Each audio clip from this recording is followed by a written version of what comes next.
ஒரு முறை சுந்தரமூர்த்தி நாயனார் ஒரு தெரு வழியாக சென்று கொண்டிருந்த போது ஒரு வீட்டில் மகிழ்ச்சியும் கொண்டாட்டமும் மற்றொரு வீட்டில் துக்கமும் சோகமும் சூழ்ந்திருப்பதைக் கண்டார்.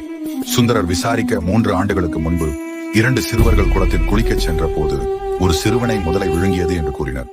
அன்று உயிர் பிழைத்த சிறுவனின் உபநயன சடங்கு நடப்பதால் மகிழ்ச்சியும், அதே நேரத்தில் எதிர் வீட்டில் தங்கள் மகனை இழந்ததால் சோகத்தில் மூழ்கியிருந்தனர்.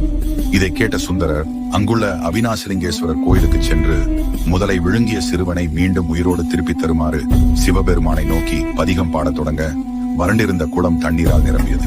அதிலிருந்து முதலை ஒன்று வெளிவந்து 7 வயது வளர்ச்சி பெற்ற சிறுவனை வெளியே விட்டது.